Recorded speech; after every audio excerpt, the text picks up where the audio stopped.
Amém. Glória a Deus. Vamos fazer uma oração para os irmãos que estão doentes. Vamos orar pela irmã Jamile, sua filha, ela ligou para mim, mandou uma mensagem, falou que está com problema na garganta, fez uma ressonância, está no hospital, esperando o resultado dos exames, alguma coisa.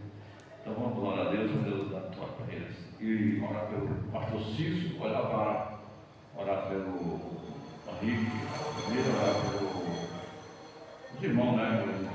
Os irmãos que estão aqui presentes, falar com o nosso irmão que está com as tubas, nosso irmão João Paulo, a sua esposa, né? Que todo dia escuta o culto, ele até brinca, cadê o culto? Não apareceu, então ele fica assistindo lá, e pega João Paulo, sua esposa, que Deus venha abençoar nessa noite, dá uma vitória, preparar a viagem que vai sair, dia 30 ele vai sair de férias, vai viajar, que Deus abençoe a viagem dele, junto com a sua esposa, e assim, vamos estar orando por essas pessoas, vamos lá.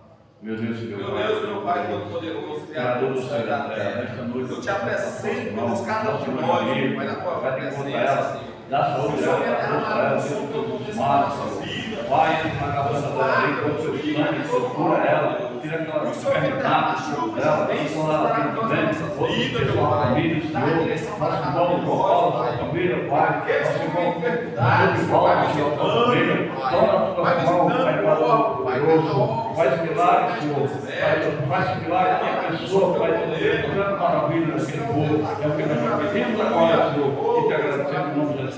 Para todos os sempre. Amém. Glória a Deus. Aleluia. Que Deus vai abençoar nossas vidas, né? E derramar muitas bênçãos sobre nós, né? Glória a Deus. Vamos ler no livro de Apocalipse uma palavra. Aliás, vamos ler no livro de Romanos 15, Apocalipse é outro dia, né? Romanos 15, do versículo 1 em diante. Cristo nos dá exemplo da obrigação, né? Aqui é uma passagem riquíssima e poderosa, né? A gente vai ver o que Jesus fez, que ele suportou as coisas por nós, e nós também temos que fazer também algo por ele, que já foi feito nessa noite. E uma das coisas que a gente tem que fazer é evangelizar, né? Nós não estamos fazendo nada. Evangelizar é a nossa obrigação, né? E uma vez nós evangelizamos sem abrir nossa boca, só com testigo, mas não estamos evangelizando, né? Que as pessoas perguntam, tu é crente? Digo, graças a Deus que sou. Aí já não evangelizando, já está evangelizando, né? Hoje o rapaz veio de Minas Gerais, está trabalhando conosco lá na empresa, e ele falando para mim que os colegas dele tudo era crente. Diga, e você, por que você não vai também? Então, já que os colegas tudo era, né? Então estamos trabalhando juntos lá, e Deus está fazendo a obra, né? Então vamos ler aqui. Romanos capítulo, versículo 1 fala assim: mas nós que somos fortes devemos suportar para aquele que nos dá e não agradar a nós mesmos. Portanto, cada um de nós agrada o seu próprio dia bom para essa ocasião, porque também Cristo não agradou a si mesmo, mas como está escrito, sobre mim caíram as injúrias dos que te injuriavam, porque tudo que de antes foi escrito para nosso ensino, e foi escrito para que, pela paciência e a consolação da Escritura, tenhamos esperança. Ora, o Deus da paciência e consolação vos conceda o mesmo sentimento de um para com os outros, segundo Cristo Jesus, para que concordei uma boa, glorifique a Deus, o Pai de nosso Senhor Jesus Cristo. Portanto, recebei-vos uns aos outros, como também Cristo nos recebeu para a glória de Deus. Depois que Jesus Cristo foi ministro da circuncisão por causa da verdade de Deus, para que confessasse a promessa feita aos pais, para que os gentios glorificassem a Deus pela sua misericórdia, como está escrito: portanto, eu te louvarei entre os gentios e cantarei ao teu nome. E outra vez dizeis: alegrai-vos, gentios como o seu povo. E outra vez lourai ao Senhor todos os gentios, celebrai todos os povos. E outra vez dizeis, Isaías, raiz e Jessé havia naquela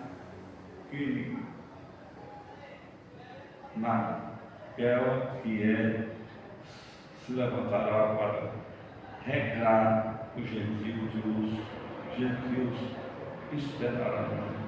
Ora, o Deus da paciência vos encha de todo gozo e paz e cresça, para que abundante esperança pela virtude do Espírito Santo. Amém? Glória a Deus. Glória a Deus. Uma palavra de maravilha, né? Jesus aqui sendo citado como exemplo. E tudo que é exemplo, quando é uma coisa de exemplo, ele está mandando nós ser imitador dele nessa noite. O Paulo falou, seja imitador de Cristo, porque eu fui. Aí o Paulo diz, deixa eu ser imitador meu, porque eu fui de Cristo, né? Então, quando a gente passa a imitar as coisas boas, nós se dá bem. Então, o que é que tem de bom que edifica as coisas de Deus? O que for de bom que edifica as coisas de Deus, vamos fazer, né? Se é bom dar um sapato para o irmão porque ele não tem, e você sabe que ele vai ficar feliz, você pode dar dele, que ele vai ficar contente, vai ficar alegre. Se é bom dar algo que o irmão precisa, e você sabe que ele precisa e você dá, você vai quebrar o coração do irmão e vai ficar feliz. Porque às vezes nós temos as coisas e a gente pensa que todo mundo tem.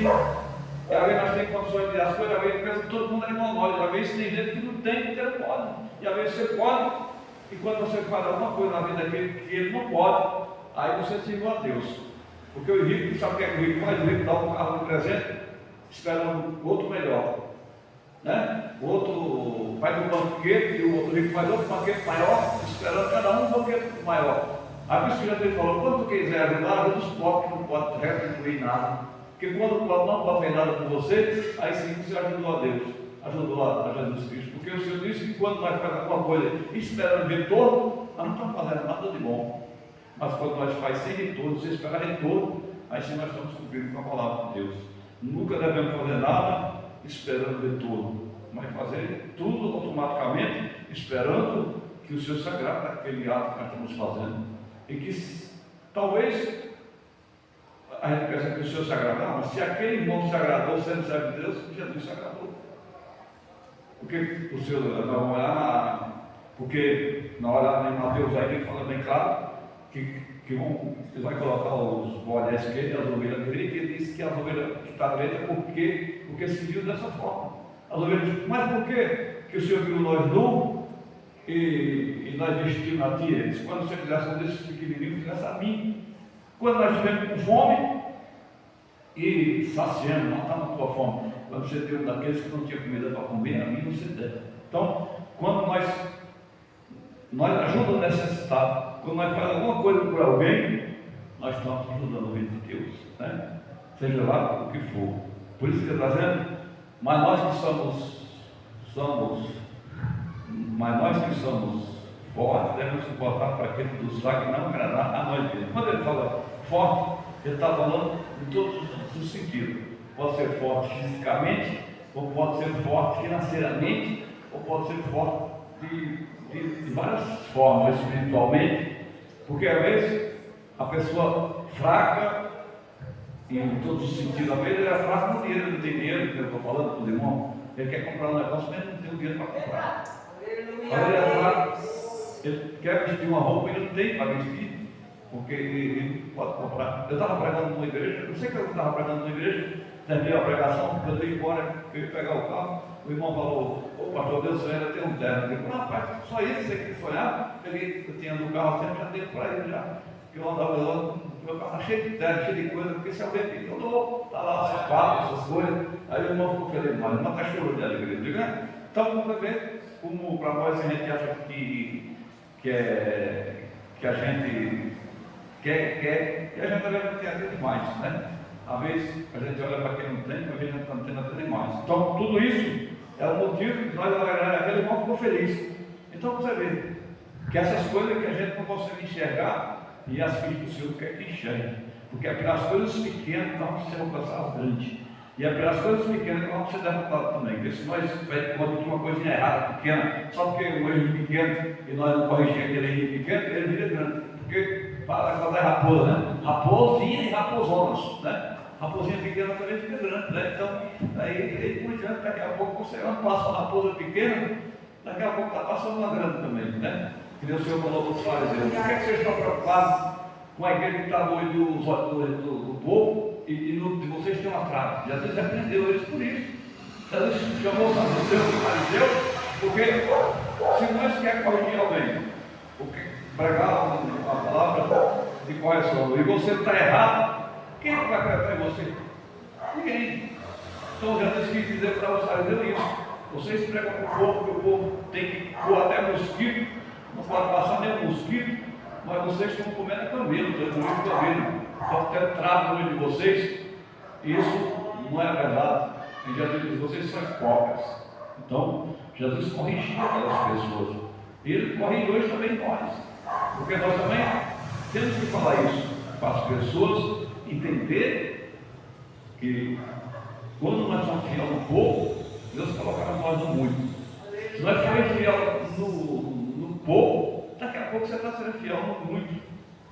Daqui a pouco você começa a faltar, ser negligente nas coisas de Deus, pouquinho. Daqui a pouco vai crescendo, abrindo um precedente, daqui a pouco você está relaxado de uma forma que ninguém acredita no seu evangelho.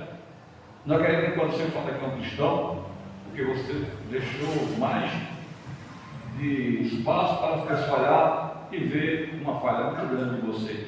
Então a gente tem que fechar todas essas brechas para que o Senhor, alguém olhe para nós, reconheça nós como cristãos em nome de Deus e de Deus. Nunca vamos deixar com que alguém olhe para nós e não acredite que nós somos um servo de Deus, não acredite que nós não somos uma pessoa de confiança do Senhor, porque se a pessoa não acreditar, aí nosso evangelho foi barrado, foi censurado por causa de nós mesmos. Porque Jesus não vai censurar eu nem você, mas eu e você possamos ser censurados por nossa ignorância, por nossa falta de afeto com Deus, falta de amor com Ele, porque Ele quer todos os dias ouvir a nossa voz. Porque tem gente que diz assim: não, mas Deus conhece tudo de mim, Deus sabe tudo de mim. Ele sabe, mas Ele quer ver você falar o que você precisa. Quando o cego Bartimeu chegou em Jesus, Jesus falou: o quê? O que quer que eu te faça? Ele disse: eu quero ver. Você não veja. Jesus sabia que ele estava cego, mas Jesus perguntou: o que é que tu quer que eu te faça? Jesus: eu quero ver. Aí então ele disse: então veja. Então a tua fé te curou. Então ele quer ouvir de nós o que nós queremos, porque muitas das vezes nós temos preguiça até de pronunciar uma oração a Deus, e de pronunciar a Deus o que nós queremos. Nós queremos que Deus faça tudo por nós, nem isso nós queremos fazer, nem uma oração direcionada aos nossos problemas, muitas das vezes nós não queremos fazer. Nós queremos que tudo venha pronto, e não vai vir nada pronto, porque o Filho de Deus sofreu demais aqui, como nós estamos vendo esse relato aqui, sofreu perseguições, porque ele estava olhando para mim e para você. Então nós também vamos passar perseguições, vamos ser mal falados às vezes, alguém vai concordar muitas vezes com a gente, mas não é por causa disso que vamos parar, não é por causa disso que vamos desistir, não é por causa disso que vamos ficar tristes, não vamos ficar alegres, porque nós temos o apoio da palavra, que quando acontece isso, é porque nós estamos incomodando o rei das trevas, porque quando a pessoa ela se sente mal com a palavra de Deus, ou se sente mal com a projeção espiritual que está acontecendo na igreja, e ele não entende, ou até mesmo não aceita, é porque ele não está com a saúde boa espiritual, né? E quando a gente está com a saúde boa espiritual, você não entende nada do mundo espiritual, você só entende carnal, porque a carnalidade cega o entendimento de Deus. A carnalidade cega o entendimento espiritual, porque a pessoa não consegue entender as coisas espirituais, porque para entender as coisas espirituais você tem que entrar na dimensão espiritual. tem que se prender, se inclinar para as coisas espirituais, para você começar a entender as coisas do Espírito de Deus. Como Nicodemo, que era considerado chefe dos príncipes, era chefe da sinagoga, era muito sábio. Os homens, era sábio dos homens, mas Jesus botou ele no bolso. Ele foi ter com Jesus à noite, por quê? Ele ficou com vergonha.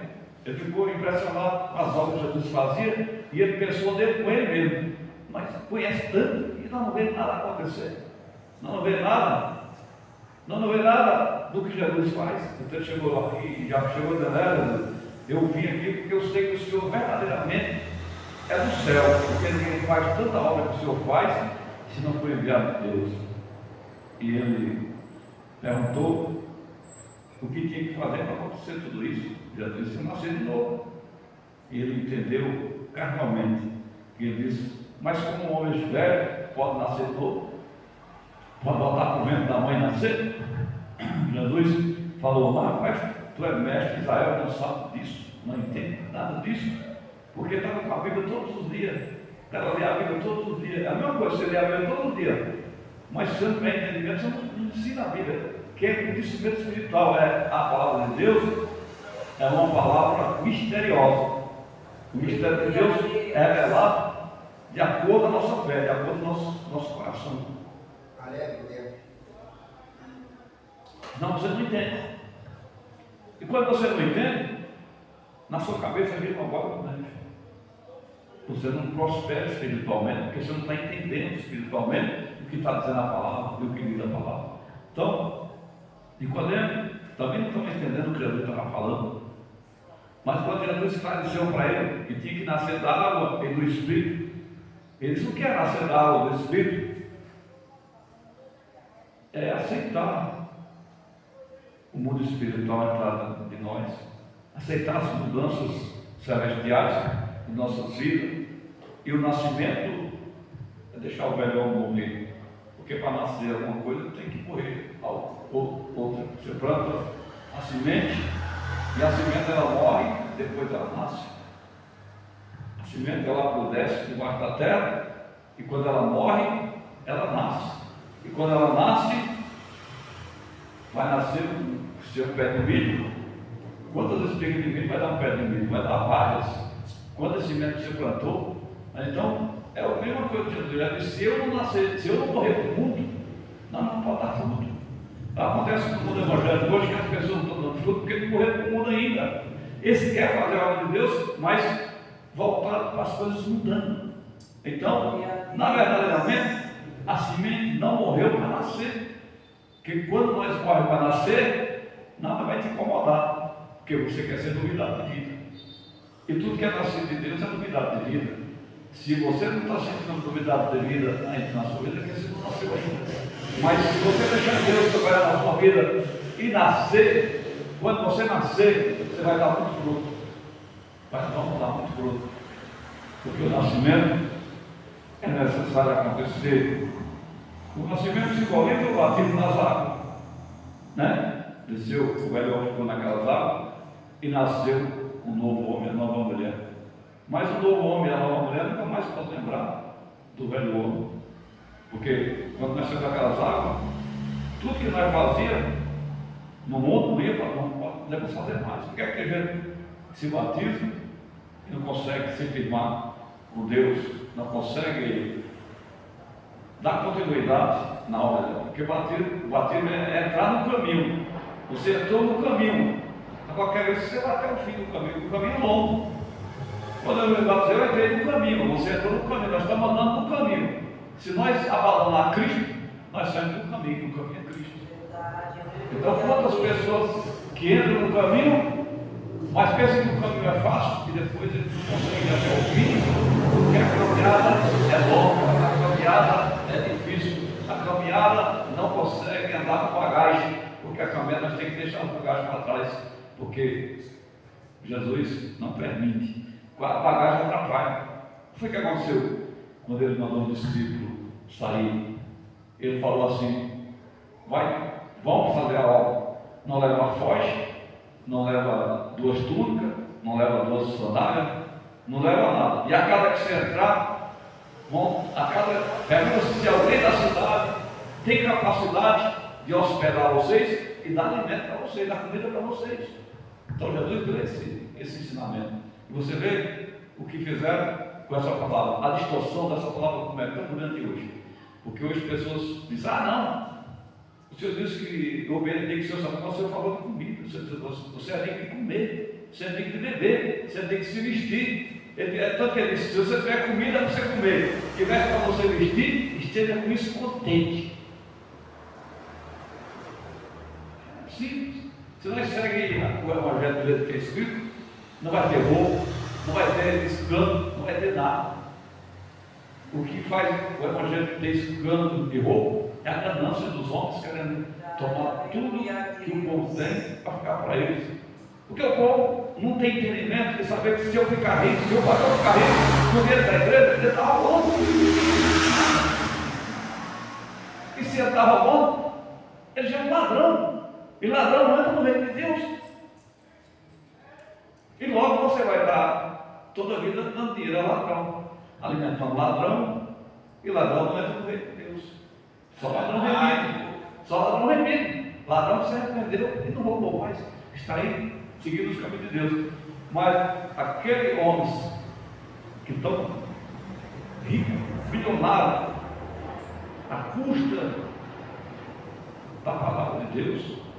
A Venezuela agora precisa de pastor lá, precisa de um apoio de dinheiro para levar para lá para ajudar. As igrejas que têm muito dinheiro deviam fazer isso, levar. Mas Israel está lá, Israel mandou uma equipe, está lá. Israel tem uma equipe que é a mais preparada para salvar a vida. Ela salvou várias pessoas já, uma equipe que está lá, o povo de Israel, salvando pessoas. Né? Então, isso é fazer a obra de Deus. Aí eu vi uma entrevista no pastor hoje também. O pastor tem uma moto e ele fez na moto atrás um reboque, botou umas cadeirinhas assim. E ele não tem nenhum carro, ele tem uma moto, leva aquela coisinha cheia de gente para a igreja, naquela motinha dele lá. Isso é o verdadeiro pastor. Esse é o verdadeiro que Deus ama, porque ele não tem nenhum carro, porque ele tem uma moto, ele se transformou num carro. Levou mais de 10 pessoas, 20 pessoas naquele negocinho para levar o povo para a igreja. Evangeliza, faz obra. Esse é o pastor verdadeiro, não esses pastores que andam de helicóptero, de jato, para levar para casa, que para nós entender. Isso daí não são de Deus, são do demônio. Porque Jesus passou por essa experiência. Em Mateus 4, o que é que o diabo fez? O diabo disse: tu és filho de Deus, pega essas pedras e transforma em pães. Ele disse: nem só de pão vem ao mas toda a palavra que está na boca dele. Foi isso que Jesus falou? Mas na frente o diabo levou a outra tentação, o diabo colocou Jesus no pináculo mais alto e mostrou toda a riqueza do mundo. Disse: tudo isso eu te darei, se tu se prostrar diante de mim e me adorar. E Jesus falou o que para ele? Parte de mim, Satanás, porque está escrito: só adorarei só a Deus, só ele se virei. E o diabo sumiu. Mas esses pastores falsos aceitaram essa proposta. O que é que os pastores milionários ali? Que eles que aceitaram essa proposta, Jesus não aceitou ela, mas esses pastores, que hoje estão todo posto de rico, eles aceitaram a proposta que Satanás fez. Porque Jesus não veio enriquecer ninguém de dinheiro, Jesus veio enriquecer de poder de Deus, de poder da graça. Tanto que quando estava João e Pedro subindo no templo, ele encontrou aquele coxo, o coxo olhou para ele, fritou os olhos dele, esperava uma grande oferta, uma esmola boa ali, mas olha para nós. E ele olhou, fritou os olhos, não temos nada, mas o que nós temos nós te damos. Levante e anda em nome de Jesus de Nazaré. Então ele não tinha o ouro nem a prata, mas tinha o poder de Deus. Pegou, levantou ele e aquele coxo foi curado imediatamente, entrou dentro dando glória a Deus. Então, isso é a diferença. Você vê, pode um homem bilionário aí que se simboliza, velho Marcelo, que é considerado uma rica aqui, vê se ele tem o poder de fazer isso. Não tem. Vê se o do chapéu, o outro tem poder de fazer. Nenhum tem poder de fazer nada, porque o poder que eles têm é de tomar o que o povo tem. O poder que eles têm é de tomar aquilo que é das pessoas. Pessoas que não têm entendimento, estão na miséria, muitas vezes, por causa das igrejas. Nós vemos que a dificuldade de ganhar uma alma não é por causa que as pessoas não querem, não. É por causa dos falsos profetas que se alastrou no Brasil e no mundo. Quando você vai pregar a palavra de Deus para eles pensam que você é deles, faz parte da igreja deles. Eles pensam que você também é do meio deles. A pessoa diz, não, por causa da igreja eu estou lascado, por causa da igreja eu estou ferrado, eu perdi tudo, a igreja me levou, foi tudo que eu tinha, e eu estou jogado, aí não tem nada mais. É isso que acontece. A igreja foi e tal, me tomaram tudo que eu tinha. Por quê? Porque também a pessoa é avarenta. Os avarentos querem ficar ricos. Pessoas avarentas querem ficar rico, mas Deus não pode ninguém ficar rico, mas que seja licitamente, com seu suor, com sua inteligência, com sua sabedoria, mas capaz de ser rico. Porque tem muitos empresários ricos aí que servem a Deus, e Deus se agrada dele.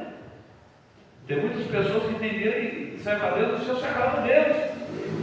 Porque está fazendo a vontade de Deus, está ajudando o reino de Deus. E Deus quer pessoas que tenham condições financeiras, não é que Deus não quer ninguém rico. Deus quer, mas o rico, legitimamente rico, que não pisou em ninguém, não tomou o dinheiro de ninguém, não manipulou ninguém e não usou a palavra de Deus para ficar rico. É isso, né? É isso que Deus quer. E isso é o que o Senhor ensina. Então, quando nós dizemos isso, nós temos que entender que quando nós suportamos, nós estamos sendo fortes. Ser forte suporta essas coisas. Suporta essas contradições que a gente vê no dia de hoje. Porque se a gente for olhar e a gente for refletir, for pensar nisso, a gente fica com a mente pensando, mas meu Deus, o que é que está acontecendo? A gente perde a fé. Se a gente for olhar o tanto de coisa que a gente vê nos dias atuais, tanta coisa que a gente errada, não por causa da gente, mas por causa dos outros. Se a gente não tiver cuidado, a gente lamber a nossa fé e atrapalha, como o testemunho do padre Francisco Pereira. Ele disse que quando ele foi ouvir um culto e o pastor falou uma coisa que lambeu a mente dele. Ele disse, não, eu estou há 5 anos de estudo, estudei a vida inteira, não sei nada disso. Foi a mesma coisa de Nicodemo, estudar era mestre, a mesma coisa dos homens do passado, tudo mestre, mas não sabia de nada. Como o Senhor fala que os pastores que não pregam a verdade, não vivem a verdade, deliram, estão delirando entre si. É delírios. Então, o que acontece? Diz que ele ouviu um culto e ele chegou e contou para outros que era amigo dele.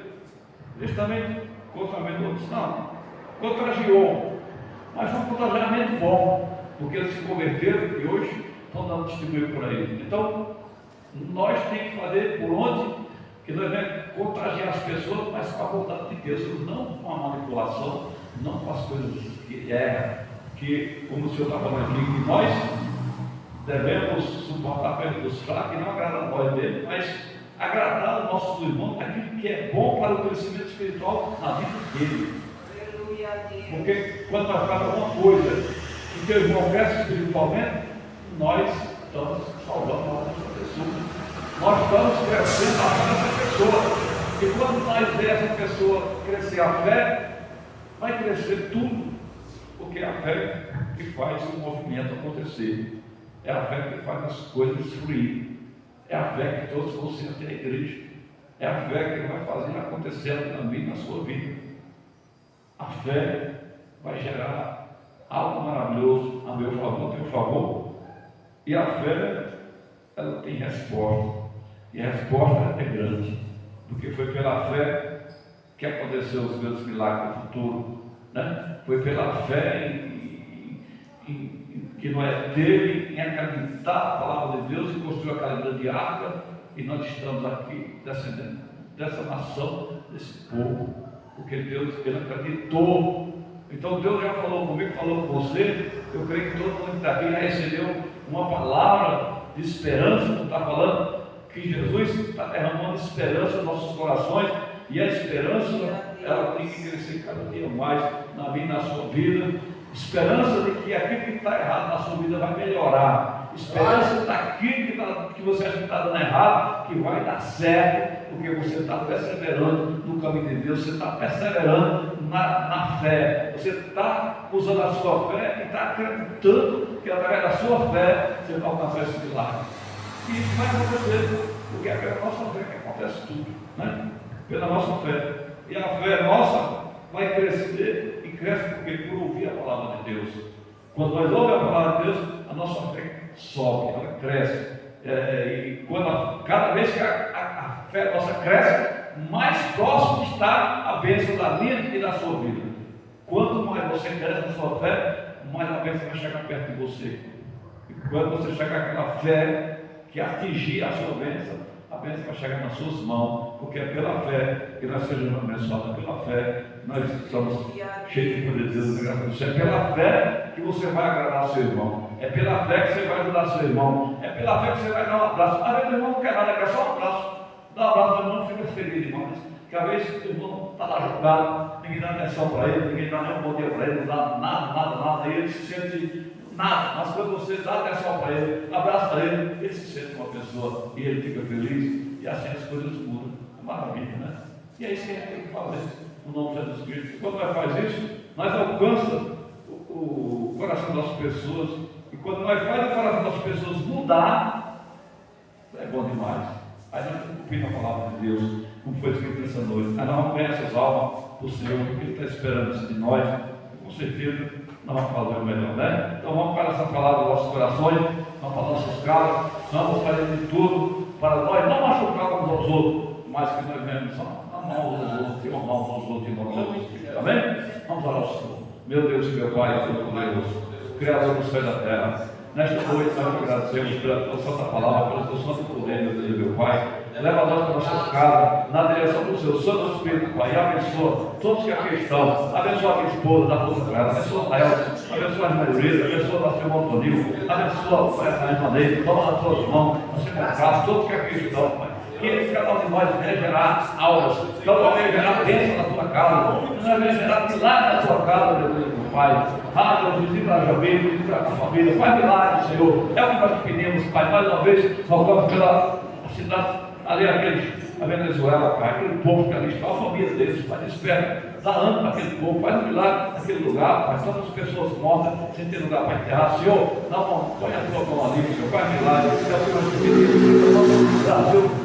Guarda o Brasil, basta as tuas mãos fortes, Senhor. Guarda nós, guarda a casa do teu povo, guarda os teus filhos e as tuas filhas, Pai. É o que nós te pedimos nessa noite, Senhor, e te agradecemos desde já, Senhor, para todos sempre. Amém. Com o amor de Deus, a comunhão do Pai, do Filho e do Espírito Santo de Deus, seja com todos vós e todos digam amém. Amém. Amém.